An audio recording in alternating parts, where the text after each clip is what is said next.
السلام عليكم ورحمة الله وبركاته، ازيكم يا حبايبي؟ كل سنة وانتم طيبين. الجو حر جدا جدا، والناس مش عارفة تعمل ايه في الحر ده. أي فاكهة في الصيف هاتي بقى وعصري. احنا النهاردة هنعصر الجوافة بالطريقة المميزة دي، وطبعا هنعملها بطريقة حلوة جدا. في تريكات وحركات فيها، هقول لكم عليها في آخر الفيديو إن شاء الله.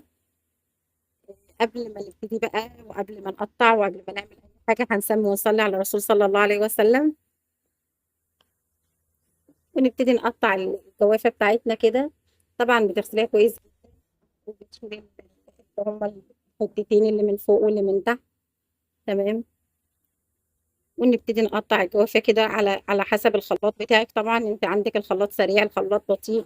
لو خلاطك سريع بتقطعيها طبعا قطع كبيرة، لو بطيء شوية بتقطعيها قطع صغيرة، لو بتكتر طبعا بتقطعيها صغيرة خالص زي السلطة بقى، تبقى حتت كده صغننة خالص. تمام. وبنقطع الفاكهة بتاعتنا كده.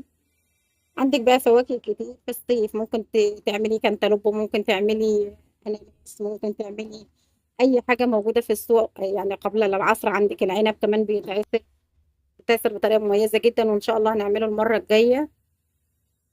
خلاص احنا كده قطعنا كل الجوافه بتاعتنا وفي الخلاط، وبنزل بالجوافه كده. 4 معالق سكر.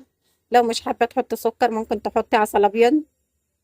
تنزلي بقى بكميه اللبن بتاعتك على حسب انت جايبه جوافه قد ايه، وفي الخلاط وبنضربهم كويس جدا. عندك طبعا الجوافة مليانة بذور، لازم تضربي الجوافة كويس جدا، لأن البذور مختلطة بقلب الجوافة من جوه. طبعا القلب ده اللي هو بيبقى مسكر وفيه طعامة الجوافة كلها. تمام. وبس كده خلاص احنا ضربنا الجوافة بتاعتنا وضربنا العصير. هنبتدي نصفي بقى، نجيب مصفى ناعمة ونصفي حبايبي في شفشق كويس كده كبير، في أي حاجة عندك بتصفي فيها العصير. وطبعا بنفضل نحرك المصفى كده بحيث ان ما تنزلش بحيث ان ينزل العصير كله. تمام. والبذور ما تفضلش بقى تعمل انسدادات وكده.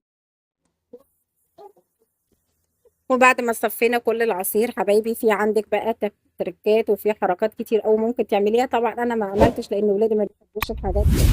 ممكن تحطي نقطتين موارد، ممكن تحطي وانتي بتضربي في الخلاط يعني عود نعناع، ممكن تحطي سنة قرفة، ممكن تحطي حاجات كتير، نكهات جميلة بتتحط العصاير بتدي طعم جميل. وبنصب في الكوبايات بتاعتنا مكعبين تلج بقى، والدنيا شايفين اخر جمال واخر حلاوة، ونطر على قلب حبايبنا. وما تنسونيش بلايك وشير وسبسكرايب، يوصلكم مني كل جديد. واشوفكم في فيديو جديد ووصفة جديدة، والسلام عليكم ورحمة الله وبركاته. دمتم بحفظ